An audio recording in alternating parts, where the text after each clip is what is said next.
Hi everybody, my name is Ali Lee and welcome to my YouTube channel where I talk all about what it means to be an awakening being in this lifetime. To keep it short and simple, today I really want to talk about this incarnation and what many of us came here to do and to become. I have been moving through a chapter right now where I'm starting to really tap in deeper into my soul and who I came here to become and what I came here to overcome, to karmically heal, to transform into. A big word that's been around me recently is metamorphosis. And my teacher, Rachel Fiori, always says metamorphosis is painful. She talks a lot about when a caterpillar is becoming a butterfly, and the metamorphosis of that is painful and it's uncomfortable and it's slimy and dirty. And there's so many things that I feel like a lot of us don't talk about because in the spiritual matrix, there's so much fucking bullshit. Okay? There is so many things that take you away from truly becoming what you're meant to become in this lifetime. The spiritual matrix, when I first entered the world of spirituality, I was like, oh, okay, so I have to wear certain clothes and I have to talk a certain way and I have to constantly be breathing. And a lot of people that I meet in the spiritual matrix, and this is no judgment, this is something that we all need to talk about because we're in an era right now, and we will continue to be in this, where false light and bullshit will be exposed for what it is. Okay, and there may be people that are in the spiritual matrix that have no idea that they're being manipulated, and they have no idea that they're being brainwashed, and they have no idea that they're playing into the evil agendas. And one of the agendas is to deride as many souls as possible from truly awakening, from truly becoming, from truly elevating their level of consciousness and becoming a being of oneness. And oneness is the only truth that exists. Okay? So, there was, when I was really still naive, when I didn't have an enlightened teacher to show me the way, to teach me how to become, I was walking around the spiritual world like, okay, I guess you guys all know something that I don't. And I was really naive, and there was many things that I had to learn on that path, right? I had to learn a lot. And I had to experience a lot of things and experience a lot of people to start to really decipher what is some fucking bullshit and what is actual divine truth. Okay? Who's actually doing the work and who just wears masks and pretends like they're doing the work. Because what happens in the spiritual, when you start really, quote unquote, you think that you're becoming spiritual, which is just silly because we're all spiritual beings. But you get a spiritual ego. That a lot with men in the spiritual world. You see a lot of spiritual egos. People attach to that shit, inflates because it gives you attention, right? It gives you what feeds your wounding. And there's just a lot of bullshit. And the truth of the matter is this. When you start actually doing the real work on yourself and you have a teacher that's taking you higher and higher, and you are elevating your level of consciousness, and you are integrating what you are learning, and you are becoming, and you are a student of mastering energy, you'll start, as you raise your level of consciousness, your discernment will increase as you come up. Because as you start mastering yourself, you'll start to fucking feel everybody and their shit. And their unhealed shit. And who are the manipulators? And who are the liars? And who are the charlatans? And who are the harlots? And who are the whatever the fuck? Who are the false lighters? Who are the ones that pretend to be so like enlightened and healed, but they're just wearing another mask? It just looks different because now it's spiritual. So I was duped by many of these people. Many. I had to experience it, right? And of course, there was all of my wounding that I had to see through all of these experiences. So there's a group of really spiritual women. They're big on social media. Big. If I name them off, you'd be like, oh, I know her. And I follow a lot of these people. They're all connected. They're all friends. They all do the spiritual thing. Each one of them has their own brand and has their own thing going on. But in general, they all do the same thing. They all wear the same outfits and they say the same things and all of this stuff. And I was enamored by them. I wanted to be them. And something that I've dealt with my entire life is I've never felt like I fit into the world. I've always felt like I was different. I knew that I was different. I knew as a little kid before I shut everything off, I could feel that I wasn't like everybody else around me, whether it be in preschool or kindergarten or first grade or at church or even around. I just knew that I was different. I knew that I didn't function in the same way as other people did. And I quickly learned at a young age that if I don't assimilate to what these people are like, I'm not going to make it. Like, I'm not going to survive.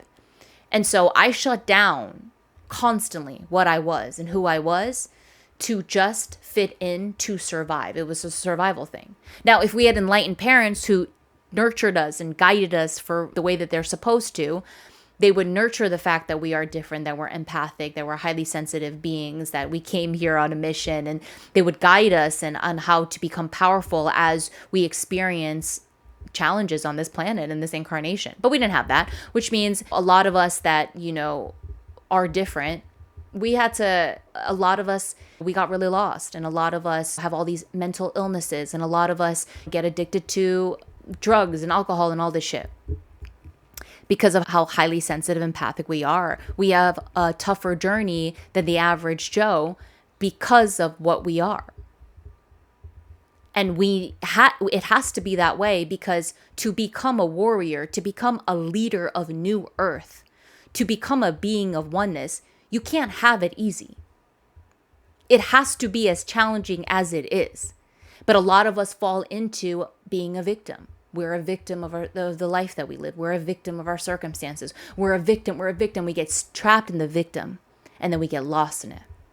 When I was really looking for community, this idea of community, the spiritual world, they're always talking about like community. And what actually a lot of spiritual communities are filled with broken, unhealed people who are just searching for connection outside of them because they don't know how to connect within themselves. So they join these communities, and all it is enmeshment and codependency and powerlessness and weakness. And it turns into a shit show. It is the old earth. It's unconsciousness. Except now there's orgies and there's cuddle parties, and they think that's spiritual, and they think that's like unity and one. Guys, it's fucking bullshit. It's just the old earth. It just looks different. And so when I was following a lot of these spiritual influencer women, I just wanted to be a part of them, right? Because I was doing some kind of work on myself, but I was like piecemealing stuff, and I just felt really lost. And I could look at these women, I'm like, they have accessed something that I have not accessed. They are a part of something that I'm not a part of yet. And I want to be a part of it. And so I remember they had this retreat. And I was like, I'm going. I put $1,000 down, and I got my ticket, and I flew, and I went to this event, and I didn't know anybody. And I started meeting all these people, and I was like, great. I was like, this is it. This is it for me. Like, I'm going to fit in. And I remember there was one of the first day. It was the morning time, and we got our schedules. And I walked into the room, and there was about literally 100 women. And mostly everybody was dressed in a certain kind of outfit. They were all in linen. Some of them were like fairies, and some of them were just dressed in all kinds of basically the same kind of category. And I was in jeans and a t-shirt. And listen, if you want to dress like that, fucking dress like that. Dress however the fuck you want. I don't care. Dress however you want. And I'm not saying because I was in jeans and t-shirt no. When I walked in, immediately I was like, what's happening? Was there like a dress code? And I remember turning to the only friend that I made from that entire retreat. I love her. Beautiful girl. And she was wearing also jeans and a t-shirt. And I looked at her. I was like, were we supposed to wear something like that? And she was like, I don't know. And that was the first kind of veil lifted. That was part one of the veil starting to be lifted from my eyes. Of why do we need to dress like this, all like this, if this is a place where we're just learning how to heal and how to transform? And then as the retreat went on, I started to see a lot of different things. I started to see a lot of what I've witnessed in the spiritual world, right? There was a lot of things that were not done in a way that was in honoring of someone's pain. So there was like this one part where they had all these women come up who had been sexually abused. And it was very strange to witness because these women would go up and they would stand in a circle and they had everybody like hold each other. But all I felt was you're exposing people and you're not teaching people how to heal the trauma of the sexual abuse. It was a very strange experience. And I remember leaving that experience and I was like, what was that? Like, that was really weird. And that was not done in a way that helped anybody. I could feel that. I could see it. There was this other thing where this girl came up and they had her basically have this other girl come up, and it turns out this girl hooked up with this girl's boyfriend. They had a forgiveness ceremony. It was bizarre. And every day that passed by in this retreat, I was like, this is not it. This is not what I'm meant to be a part of. And I don't consent to this. And there was one on the last day, I remember they had told everybody, all the women, that it was time to get naked. And we were all going to go into the water. We were going to take a group picture together naked. And as soon as I heard that, I turned around, I went back into my room and I started packing, and that was the end. And that experience was so important for me because it popped a huge naive bubble that I was in. It allowed me to see so much. And it also allowed the veil to be lifted of the spiritual matrix. And I had to go through many other layers of it. But all of that stuff, listen, if you want to do that stuff, that's fine. But are you actually doing the work on yourself? And how dare you irresponsibly bring other women that are wounded, that really desperately need help, and you do all this charades and these things, and these women don't walk away more powerful, more connected to their divinity. And so I had to move through a lot of that shit till I actually found a teacher who speaks and teaches divine truth. And in the last almost 4 years, I've been on the path of doing the real work on myself, of elevating my level of consciousness, of seeing all the aspects of me that are ugly, that are painful, that are uncomfortable, that are from the old earth, that keep me in separation from my divine self, that keep me in separation from every other being. All right. And I'm moving through this specific chapter of really feeling into the universal way of the way of loyalty. Okay. So to become an enlightened being in this lifetime, for us to create a new earth, we must become the vibrational frequency of what new earth is. It's not a place. You don't just declare it. You don't just walk around because you wear crystals on your head and you don't sleep at night and you stare at the sun all day that you're on 5D or you're in New Earth. Like, we must become the vibrational frequency of what New Earth is. My teacher, one of her quotes, Rachel Fiori, the only thing that matters is your vibrational frequency. So where are you actually vibrating at versus where you think you're vibrating at? You understand? So she has come in with 20 enlightened frequencies for us to become, to integrate, to become what New Earth is. And one of the universal ways of oneness is the way of loyalty. And this has been coming in deep for me. Now, there is so much the way of loyalty, but I'm going to read you an excerpt from her book, The 20 Universal Ways of Oneness, Mason's Way by Rachel Fiori. And this is an excerpt that she wrote about the way of loyalty. Listen to this. The way of loyalty means learning how to be loyal to yourself, to your soul, to devote yourself to your own healing and evolution, to break the cycle of loyalty to your ego and emotional and spiritual unconsciousness, and choose the way of loyalty to your soul's growth. She taught this today in a live class at our Metaphysical University, Masters of Self University, all about the way of loyalty. And she did an activation with the way of loyalty, and I cried the whole time. Because the way of loyalty means that I am loyal to my soul. I am loyal to what my soul came here to become in this lifetime. And when we run programs of resistance and avoidance and powerlessness and weakness and codependency and all of this stuff, and we choose to get blinded by the bullshit, we are dishonoring our souls. When we are disloyal to ourselves because we are loyal to people who abuse us, to people who use us, to people who manipulate us, to systems that destroy us, we are dishonoring our soul. We are not in the way of loyalty to our soul. And she taught all about today. What are you loyal to? What are you actually loyal to? Because most of us are loyal to everything and everybody else outside of us. And we don't know what it means to be loyal in the way of loyalty to ourselves, to our divinity, to our souls.